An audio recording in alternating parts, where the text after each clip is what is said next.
Okay, நாங்க இன்னைக்கு physics பேசிக் எல்லாம் முடிச்சிட்டோம். அதனால இன்னைக்கு பிசிக்ஸ் முதலாம் பாடம், அதாவது A level பிசிக்ஸ் முதலாம் பாடம் அலகுகளும் பரிமாணங்களுக்குள்ள போறோம். அதுல முதலாவதா நாங்க பார்க்க போறது பௌதிக கணியங்களும் அலகுகளும். முதல் பௌதிக கணியம் என்னன்னு பார்க்கணும். பௌதிக கணியம் என்ன? ஒரு பௌதிக தொகுதியை எடுத்தா அந்த தொகுதியில நேரடியாகவோ அல்லது மறைமுகமாகவோ ஒன்று அளக்குறோம் தானே, அந்த அளக்குறத தான் சொல்றது பௌதிக கணியம். அடுத்தது இந்த அலகுகள். அலகுகள் ஒவ்வொரு நாட்டுக்கும் ஒவ்வொரு அலகு இருந்தது. அப்ப அது நாங்க சான் அடி முலம் மட்டும் பாவிச்சாங்க. வெள்ளைக்காரர் அதாவது இங்கிலாந்துல மீட்டர் சென்டிமீட்டர் அப்படியும் பாவிச்சது. ஒவ்வொரு நாட்டுக்காரரும் ஒவ்வொன்று பாவிக்கைகளை ஒரு ஸ்திரத்தன்மை இல்லாத ஒரு நிலைமை காணப்பட்டது. இங்கத்திய சான் அடி அங்க எவ்வளவு சென்டிமீட்டரோ மீட்டரோ கண்டுபிடிக்கலாமா போயிட்டு. ஆகவே என்ன செய்யறா, எல்லா நாடும் சேர்ந்து ஒரு சர்வதேச மாநாடோட கூட்டி சர்வதேச அலகு தொகுதி என்ற ஒரு இதுக்கு கொண்டு வருது. அந்த சர்வதேச அலகு தொகுதியில இதை அளக்க இதுதான் பயன்படுத்தணும் என்ற ஒரு நியதி கொண்டு வரப்பட்டு எல்லா நாடுகளாலையும் அங்கீகரிக்கப்பட்டு, அதாவது ஏற்றுக்கொள்ளப்பட்டு இன்று வரை பயன்படுத்தப்பட்டு வருகிறது. அந்த சர்வதேச அலகு தொகுதி 7 அடிப்படை கணியங்களை பிரகடனப்படுத்தியுள்ளது.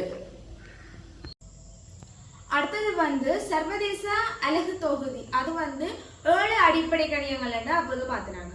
அந்த 7 அடிப்படை கணியங்களும் அதுக்கு அடுத்ததான் எக்ஸ்ட்ராவா 2 மிகை நிரப்பு கணியங்கள் இருக்கு. அவைய பார்ப்போம். என்னன்னா, இது அடிப்படை கணியம், இது அந்த அடிப்படை கணியத்தின் பெயர். இந்த பெயருக்கு குறியீடு, இந்த குறியீடை தான் நாங்க பாவிக்க போறோம். பரிமாணம், இதான் அந்த பரிமாணம். அதுக்கு பிறகு நாங்க திணிவா அளக்க பயன்படுறதுதான் ஏதாவது ஒரு அடிப்படை கணியம், அதாவது திணிவு, நீளம், நேரம் என்றதெல்லாம் அடிப்படை கணியம். அதை அளக்க பயன்படுத்துவோம். எக்ஸாம்பிள் திணிவா அளக்க என்ன பயன்படுத்துவோம்? கிலோகிராம். நீளத்தை அளக்க மீட்டர். இதெல்லாம் என்ன சொல்றோம்னா அடிப்படை அலகு. இந்த அடிப்படை அலகுன்ற பெயரும் குறியீடும் தான் இருக்கு இந்த அட்டவணையில. என்னடா, முதலாவது அடிப்படை கணியம் திணிவு. திணிவு நாங்க எப்படி இங்கிலீஷ்ல சொல்வோம்? மாஸ்ன்னு சொல்வோம். சோ இந்த பரிமாணம் m என்று வரும். சரியா? அது அலகு கிலோகிராம். அதை நாங்க குறியீடுல கேஜி என்று போடுவோம்.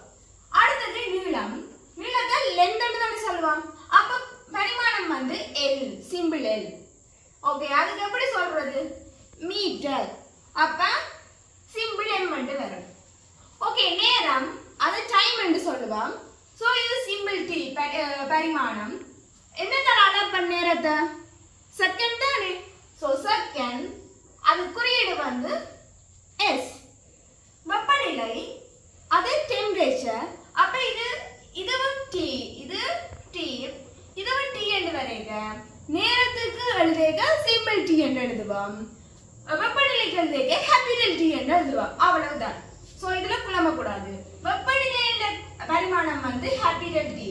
சோ அளக்கிறது என்ன? கெல்வின். இதுல குறியீடுல இந்த ரெண்டுக்கும் நான் கேபிட்டல் லெட்டர்ஸ் வரப்போகுது. அதாவது கெல்வினுக்கும் ஆம்பியருக்கு தான் கேபிட்டல் லெட்டர்ஸே வரப்போகுது. பிறகு இந்த மிகை நிரப்பு கணியத்துல தான் கேபிட்டல் லெட்டர் வரப்போகுது. சோ அதையும் நாங்க வடிவா பார்க்கணும். கெல்வினுக்கு குறியீடு கேபிட்டல் K. அடுத்தது மின்னோட்டம். மின்னோட்டத்தை எலக்ட்ரிக் கரண்ட் என்று சொல்லுவோம். ஆனா பரிமாணம் பார்க்கல I and capital I use பண்ணுவோம். என்ன யூஸ் பண்ணுவோம்? Capital I. அதுக்கு அடிப்படை அலகு மின்னோட்டத்தை என்னத்துல அளப்போம்? ஆம்பியர் மணியால அளக்குறோம். அது கருவி. அப்ப அலகு என்ன? ஆம்பியர். So ampere. குறியீடு கேபிட்டல் A. அடுத்தது ஒளிர் விச்சரிவு. அதுக்கு பரிமாணம் இல்ல, ஆனா அடிப்படை அலகு Kandla. Simple C, simple D, அத CD என்று சொல்லுவோம். கண்டலா. அடுத்தது பதார்த்தத்தின் அளவு.